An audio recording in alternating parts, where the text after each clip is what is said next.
دنیا میں بولی جانے والی سب سے میٹھی زبان مطلب کی زبان ہے۔ جو شخص انتقام کے طریقوں پر غور کرتا ہے اس کے زخم ہمیشہ تازہ رہتے ہیں۔ دنیا میں صرف ایک آدمی آپ کو اپنے سے زیادہ کامیاب دیکھنا چاہتا ہے اور وہ ہے آپ کا باپ۔ میں خدا اور انسان کے بارے میں آج تک بس اتنا جان پایا ہوں، مجھے جب بھی خدا کی ضرورت پڑی اس نے انسان کا روپ دھار لیا، اور جب مجھے انسان سے کام پڑا وہ خدا بن بیٹھا۔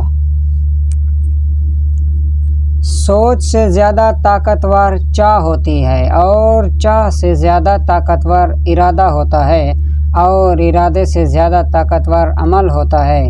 عمل سے منزل نہ بھی ملے لیکن کوشش کا اطمینان ضرور ملتا ہے۔ لوگ جب آپ کو سمجھ نہیں پاتے تو آپ کو غلط قرار دے دیتے ہیں۔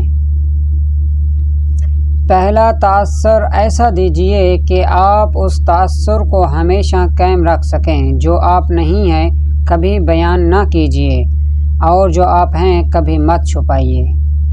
ہمیں وہی نظر آتا ہے جو ہم سوچتے ہیں۔ جب کوئی بات کام انسان کی سوچ میں ہی نہ آئے تو دھیان بھی اس طرف نہیں جاتا۔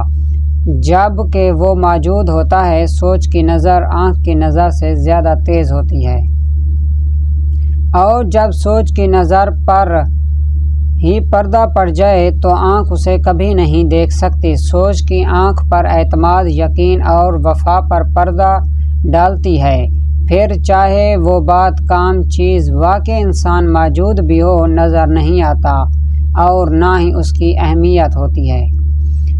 ناکامی کی سب سے بڑی وجہ یہ ہے کہ انسان سمجھتا ہے کہ اس کے پاس بہت ٹائم ہے۔ حادثوں کے بعد چہرے اور مزاج بدل جاتے ہیں، اکثر پہچاننے میں نہیں آتے۔ اس دنیا میں ہر شخص جو وہ نظر آ رہا ہوتا ہے وہ ویسا نہیں رہا ہوتا ساری عمر۔ خوشی جھونپڑی یا محل کے محتاج نہیں ہوتی، یہ اللہ تعالیٰ کی وہ عطا ہے جو وہ اپنے خوش نصیب بندوں کو جس حال میں چاہے عطا کر دیتا ہے۔ ہر پریشانی کی ایک ایکسپائری ڈیٹ ہوتی ہے، اس سے پہلے اس پر کڑھنے سے بہتر ہے اس پر صبر کیا جائے۔ اجر بھی ملتا ہے اور پریشانی بھی کم ہو جاتی ہے۔ سب سے بڑی بے وقوفی یہ ہے کہ ایک انسان اپنی دنیاوی مقصد کا تعین کسی دوسرے کی زندگی سے موازنہ کر کے طے کرے۔ انسان کا زوال تب شروع ہوتا ہے جب وہ اپنے ساتھ مخلص رہنے والے لوگوں سے منافقت شروع کر دیتا ہے۔ انسان کے غصے میں عجیب منافقت ہے، اپنے سے طاقتور کے سامنے کنٹرول کر لیتا ہے لیکن اپنے سے کمزور پر غصہ کرنے میں دیر نہیں کرتا۔ دنیا میں سب سے زیادہ خطرناک اور بزدل انسان وہ ہے جو آپ کے پیچھے آپ کی برائی کرتے ہیں اور سامنے آ کر خوشامد کرتے ہیں۔ میں اپنے نفس سے بہت خوش ہوں کیونکہ مجھے دوسروں کی خوشیاں دیکھ کر کبھی رنج نہیں ہوا۔ جو انسان آپ کو دو کاموں سے زبردستی روکے تو فوراً سمجھ جائیں وہ آپ کا چھپا ہوا دشمن ہے۔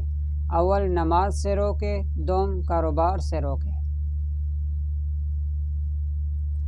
رشتے بغیر احساس کے ایسے ہوتے ہیں جیسے آپ ہاتھ کی مٹی میں پانی کو جمع کرنے کی کوشش کر رہے ہوں مگر وہ پانی آپ کی انگلیوں کے درمیان سے خارج ہوتا چلا جاتا ہے۔